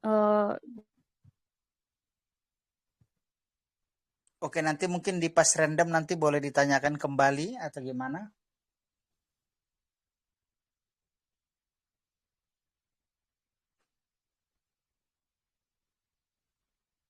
Oke ya, nanti bisa ditanyakan kembali supaya nanti biar teman-teman yang lain juga mungkin biar paham apa bedanya pencobaan dan ujian. Nanti bisa nanti Ko Yeriko jelaskan juga setelah random ataupun di room chat boleh diketik juga supaya apa sih bedanya. Seringkali kan kita berkata demikian ya gitu.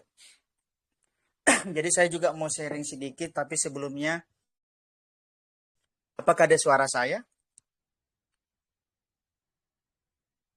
Aman, aman. Aman ya.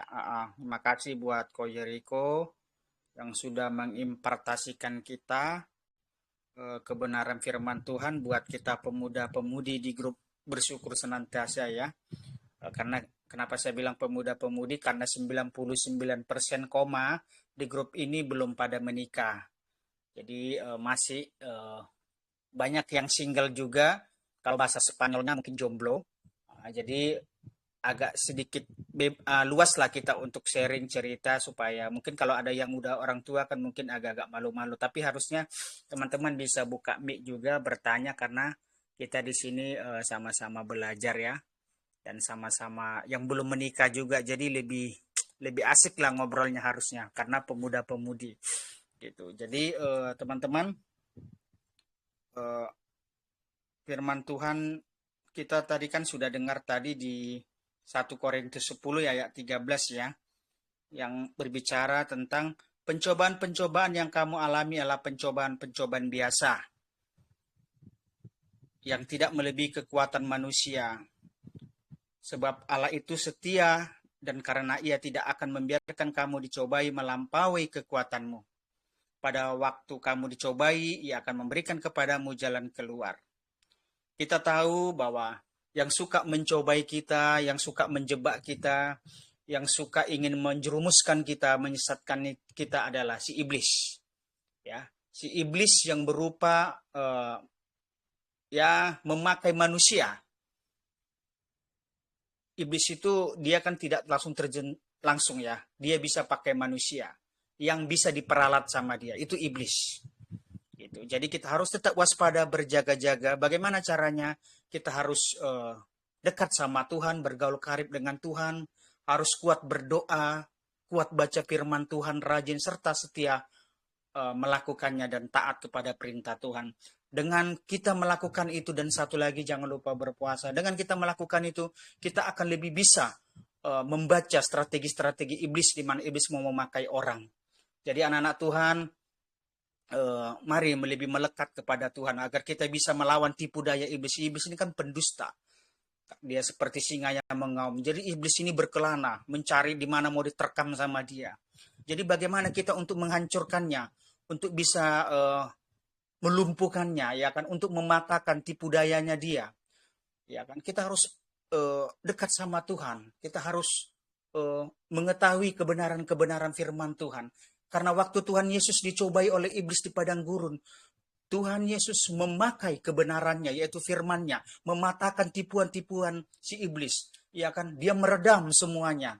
Jadi iblis tidak berkutik, iblis pakai firman, Tuhan patahkan juga dengan firman. Jadi teman-teman jangan anggap sepele juga iblis, karena iblis mau udah dikalahkan. Ya, iblis sudah dikalahkan, tetapi waktu kita teman-teman lengah, waktu teman-teman ini tidak dekat sama Tuhan, tidak fokus sama Tuhan, dengan hitungan sebentar saja, iblis akan mampu melumpuhkan teman-teman, akan mampu menipu teman-teman, karena iblis ini adalah pendusta, ya kan, dia ini tipu dayanya sangat banyak gitu.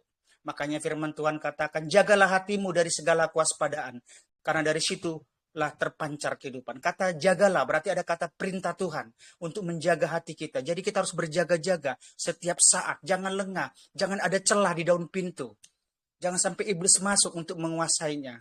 Jadi jangan buka akses sedikit pun sama iblis. Bagaimana caranya? Secara kekuatan manusia kita tidak mampu. Kita harus melekat dan nempel terus sama Tuhan. Supaya Tuhan yang menolong kita, memberikan kekuatan kepada kita. Secara manusia keinginan daging itu sangat kuat, ingin merongrong kehidupan kita. Tetapi kita percaya roh Tuhan ada pada kita. Roh Tuhan itu yang menginsapkan kita. Roh Tuhan itu yang menyadarkan kita. Jadi di sini ayat 13, pencobaan-pencobaan kaum alami ialah pencobaan yang biasa. Kata Tuhan itu pencobaan yang biasa. Ya kan? Jadi jangan menyerah, jangan berputus asa. Jadi mari tetap percaya, sungguh-sungguh berpegang teguh kepada firman Tuhan, kepada Tuhan. Jangan ragu dalam mengikut Tuhan. Iblis itu suka membuat kita ragu sama Tuhan, bila perlu tidak percaya sama Tuhan. Karena waktu kita teman-teman berdosa, waktu kita berdosa terus kita tidak mau datang kepada Tuhan, tidak berdoa kepada Tuhan, tidak meminta pengampunan kepada Tuhan. Iblis itu sangat suka kalau kita tidak berdoa kepada Tuhan. Karena itulah strateginya iblis, jembatan dia untuk membuat hubungan kita renggang sama Tuhan. Semakin renggang, semakin renggang, semakin renggang. Sehingga kita kalau sudah malas berdoa, sudah tidak percaya lagi dan tidak yakin lagi dengan doa-doa kita. Betapa gampangnya iblis menghancurkan dengan tipu dayanya. Jadi waktu kita berdosa, kita menyadari, kita minta ampun dan minta maaf kepada Tuhan. Saya percaya Tuhan itu sangat besar kasih setianya kepada kita. Hati-hati, iblis itu Dia kepengen kita itu tidak berdoa sehingga hubungan kita semakin renggang sama Tuhan. Kalau tidak ada komunikasi sama Tuhan bagaimana? Ya siap-siaplah kita dihancurkan. Itulah iblis. Makanya kita harus tetap waspada. Yang tidak melebihi kekuatan manusia. Tuhan itu setia. Roh Kudus itu yang memampukan kita agar kita mampu melewati begitu berat tantangan yang ada di dunia ini. Begitu banyak perkara-perkara yang kita hadapi. Begitu banyak pergumulan yang kita hadapi.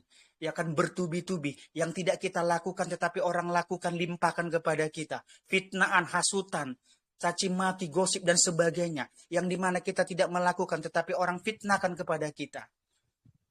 Tapi percayalah, kebenaran Tuhan yang akan nanti mengungkapkan semuanya. Jangan ragu, jangan takut. Tuhan itu setia, membenarkan anak-anaknya yang setia kepadanya. Sebab Allah itu setia. Nah, Tuhan itu setia. Kitanya yang tidak setia sama Tuhan. Tuhan itu setia. Makanya Tuhan bilang, aku akan menyertai engkau sampai akhir zaman. Jadi Tuhan itu tidak pernah meninggalkan kita. Iblis aja yang selalu berkata, Tuhan itu tidak sayang samamu. Itu iblis pendusta. Hati-hati, waspada. Dan di sini dikatakan sebab Allah setia dan karena itu ia tidak akan membiarkan kamu dicobai melampaui kekuatan. Tuhan sempurna menjaga kita. Tuhan sempurna memelihara kita, memberikan kekuatan Holy Spirit yang ada Roh Kudus di dalam hati kita. Jangan ragu kepada Tuhan, tetap teguh. Teman-teman ya. Pada waktu kamu dicobai, ia akan memberikan kepadamu jalan keluar. Di dalam Yesus ada jalan keluar. Di dalam Yesus ada pengharapan. Yesus ataupun Roh Kudus, solusi tanpa batas. Di dalam Yesus selalu ada solusi. Kalau kita ikut iblis, solusinya sebentar. Habis itu kita dihancurkan. Itu bedanya.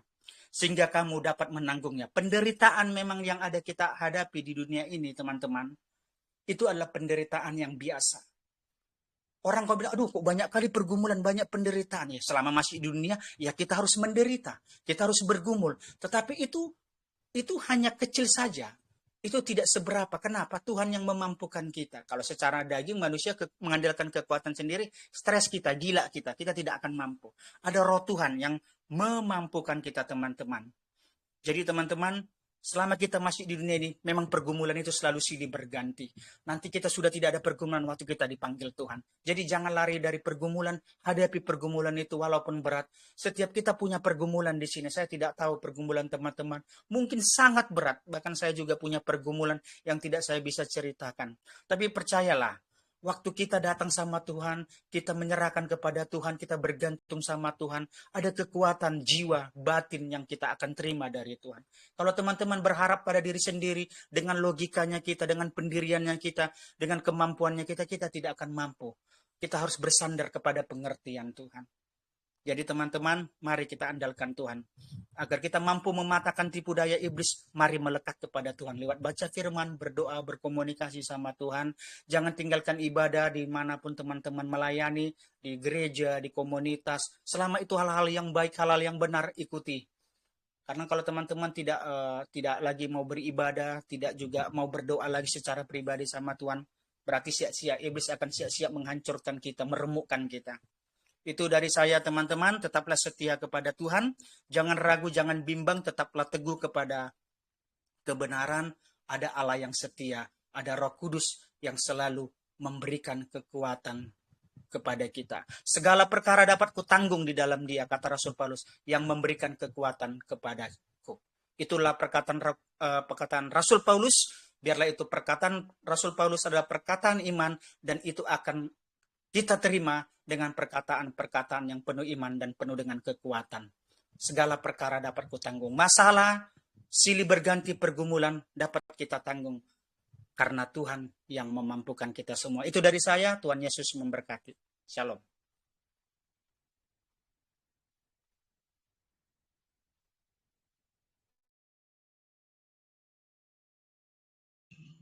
Ya, tadi ada pertanyaan dari Neti, boleh langsung dijawab Bang Yeriko? Iya, baik. Terima kasih banyak Neti sudah bertanya. Itu bagaimana tentang hal puasa, ya Neti ya. Ini saya karena waktu kita tidak cukup, Neti, mungkin saya akan jawab beberapa hal yang sederhana bagi kita. Puasa itu kalau kita lihat dalam Yesaya yang Tuhan kehendaki itu, Neti dan teman-teman, puasa itu dengan tujuan harusnya mendekatkan diri kepada Tuhan. Dan dalam puasa itu sikap kita merendahkan diri serendah-rendahnya di hadapan Tuhan. Jadi ini bukan berbicara soal tidak makan tidak minum ya. Bukan. Tapi dalam saat puasa kita merendahkan diri serendah-rendahnya dan lebih banyak kasih makan rohani kita atau roh kita dengan membaca kitab suci. Itu yang harus paling banyak kita lakukan. Apalagi berpuasa untuk satu misi pelayanan tertentu atau berpuasa untuk bergumul sesuatu begitu. Itu juga bisa dipakai. Tapi pada intinya puasa itu harus dalam tujuan kita mau merendahkan diri di hadapan Tuhan. Dan juga tidak ada aturannya dalam Kristen puasa itu harus 40 hari, tidak. Puasa itu ada yang 1 minggu, ada yang, kalau tidak salah puasa apa tuh? Puasa Esther kan, puasa Daniel yang tidak makan daging tuh. Puasa Daniel kan? Tidak makan daging gitu. Atau puasanya hanya berlangsung 21 hari. Nah, itu ada beberapa hal-hal yang disebut dengan puasa. Tapi puasa yang pada umumnya Kak, itu sebetulnya lebih merujuk kepada hubungan kita yang dibangun dengan Tuhan. Jadi dalam puasa yang paling benar bukan hanya tahan lapar, tahan haus, tapi tahan di dalam puasa. Kenapa puasa dilakukan? Supaya kerohanian kita semakin kuat dan kita tidak mudah goyang dalam pencobaan. Itu juga bagus, melatih diri kita, meneratih roh kita, ya, untuk semakin kuat dalam setiap situasi. Dan juga puasa itu harus dilandasi dengan hati dan juga sikap yang benar. Sikap yang benar seperti apa? Jangan sampai dalam puasa justru kita malah marah-marah orang, ya kan? Atau puasa tapi ternyata kita sempat dendam di hati, jangan, ya. Karena kita harus membersihkan hati kita sungguh-sungguh, merendahkan diri sungguh-sungguh, dan dalam puasa itu, ya, selain tahan lapar, tahan haus, kita menahan hawa nafsu kita. Nah, tapi karena memang puasa sebetulnya masih banyak penjelasan, mungkin di lain waktu kita bisa bahas soal itu. Tapi yang paling sederhana adalah puasa bukan hanya bicara soal tahan lapar, tahan haus, tapi berbicara soal merendahkan diri, semakin dekat dengan Tuhan secara spiritual, semakin intim dengan Tuhan, dan juga puasa berbicara soal kita menahan hawa nafsu. Seperti itu. Ya, kita hanya menjawab untuk Neti dan Tuhan memberkati. Ya. Baik, teman-teman. Masih ada pertanyaan kah? Pertanyaan terakhir? Ada yang masih mau bertanya? Kalau tidak, kita akan akhiri. Masih adakah? Sepertinya tidak ada ya. Baik, baik sahabat sekalian, sesi sharing pada ibadah kita malam hari ini akan kita akhiri. Jikalau masih ada yang ingin bertanya atau sharing nanti, boleh dilanjutkan setelah ibadah ini selesai. Baiklah, sekarang kita akan tutup ibadah kita pada malam hari ini dengan satu pujian yang nanti disambung oleh pembicara kita, Bang Yeriko, untuk doa penutup, doa berkat, dan mendoakan pokok-pokok doa yang sudah tertera di grup Bang Yeriko. Mari kita angkat lagu pujian kita yang berjudul Waktu Tuhan Menolong Saya pada worship leader kita. Dipersilahkan.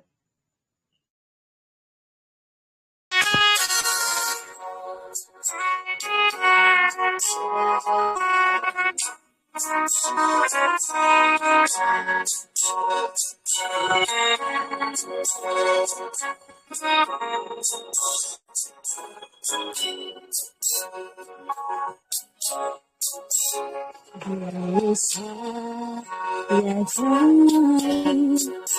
dari jalan surga, orangnya terhilang dan buta, tapi oleh cinta Tuhan beri saya terang. Waktu Tuhan tolong saya, waktu Tuhan tolong saya,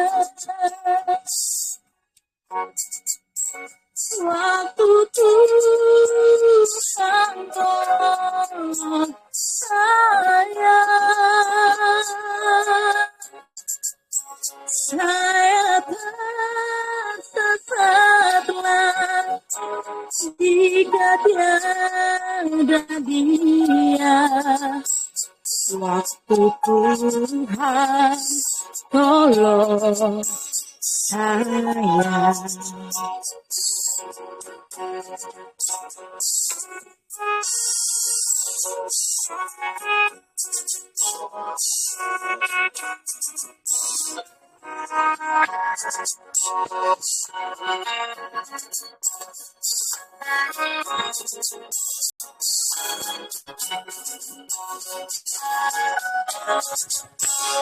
Waktu putus asa, Tuhan panggil saya dengan suara yang lembut merdu. Dia lepaskan saya dari rantai dosa.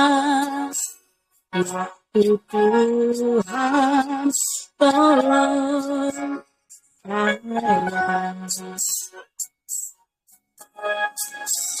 Waktu Tuhan tolong saya. Waktu Tuhan tolong saya. Saya tersesatlah jika tiada Dia, waktu Tuhan tolong saya. Saya tersesatlah jika tiada Dia, waktu Tuhan tolong saya. Waktu Tuhan tolong saya.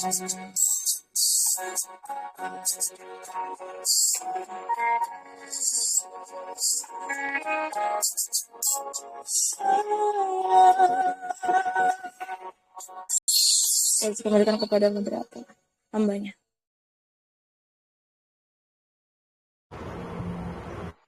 Ya, kepada Bang Yenko. Oke, baik. Dipersilahkan tempatnya, Bang. Ya, terima kasih banyak Kak Ayu dan juga Kak Trisia. Terima kasih banyak Kak Trisia juga telah menyajikan satu pujian yang merupakan waktu Tuhan tolong saya. Dulu saya sesat, saya buta, saya hilang, tapi waktu Tuhan tolong saya, kita akhirnya bisa melihat dan juga kita mendapatkan kasih karunia. Baik teman-teman, mari kita satu hati dalam doa. Mari kita berdoa. Bapa di surga, kami mengucap syukur dan berterima kasih untuk kasih karunia dan juga anugerah yang Tuhan sudah berikan. Terima kasih banyak untuk ibadah pada malam hari dan juga Tuhan pesertai. Pada malam hari Tuhan, kami mau datang kepadamu, membawa setiap pergumulan dan juga doa-doa kami. Malam hari ini Tuhan, kami berdoa bagi segenap keluarga besar, grup bersyukur senantiasa. Kami bersyukur dan berterima kasih Tuhan boleh pimpin langkah setiap kami yang Tuhan boleh pakai, baik dari owner, pemimpin kami Bang Lazarus Sinaga, dan juga setiap untuk melayani bersama. Tuhan mari memberkati dan menolong, biarlah grup ini menjadi lebih baik lagi dan juga grup ini boleh semakin dipakai oleh Tuhan. Ya, kami juga berdoa untuk beberapa pergumulan yang ada, baik itu program pelayanan dan juga kami berdoa untuk Ayu Tuhan, kiranya Ayu yang dalam hal ini bergumul untuk sidang, kiranya Tuhan berkati dan Tuhan menolong. Tuhan berkati juga untuk Kak Shirley yang dalam sepanjang tahun ini kiranya adalah hal yang digumuli ada hal-hal yang dia rencanakan, Tuhan tolong biarlah itu juga sesuai dengan kehendak Tuhan. Memberkati setiap kami yang dalam keadaan sakit, Tuhan menolong. Dan juga pekerjaan, dalam hal saudara kami Iwan, Tuhan memberkati dia, kiranya Tuhan boleh menolong. Untuk adik Neti, Tuhan memberkati, agar saat dia mendaftar SNBP, Tuhan beri dia jalan keluar. Untuk juga saudara kami Abang Frans, Tuhan menolong dia yang dalam keadaan sakit, dan juga Tuhan menolong dia yang juga dalam bergumul akan pekerjaan. Sakit juga, Tuhan tolong pulihkan anakmu, kiranya pemulihan datang bagi Anjani. Bagi juga Caca sendiri yang dalam pekerjaan, orang tua dan keluarga, Tuhan memberkati dan juga Tuhan menolong. Untuk Ibet, Tuhan memberkati orang tua, kesehatan, dan juga usaha di masa pensiunnya. Juga Abang Hiras, hambamu berkati, Tuhan berkati hambamu, yang dalam hal ini dia berdoa untuk kesehatan dan pekerjaan, dan juga Abang Fernando, Tuhan memberkati dan juga bisa dipertemukan dengan jodoh yang tepat. Ya Tuhan, biarlah dalam setiap pergumulan kami dan doa-doa kami yang tidak kami sebutkan di kolom chat, tapi Tuhan yang paling tahu dan kami serahkan semuanya. Bapa, inilah kami dan kami akan berpisah satu dengan yang lainnya. Sebelum kami berpisah, kami satu hati kami memohon berkat Tuhan. Biarlah kasih karunia daripada Allah Bapa, cinta kasih daripada Tuhan Yesus, dan juga pertolongan dengan kita semua, mulai malam hari ini sampai kekal selama-lamanya. Amin.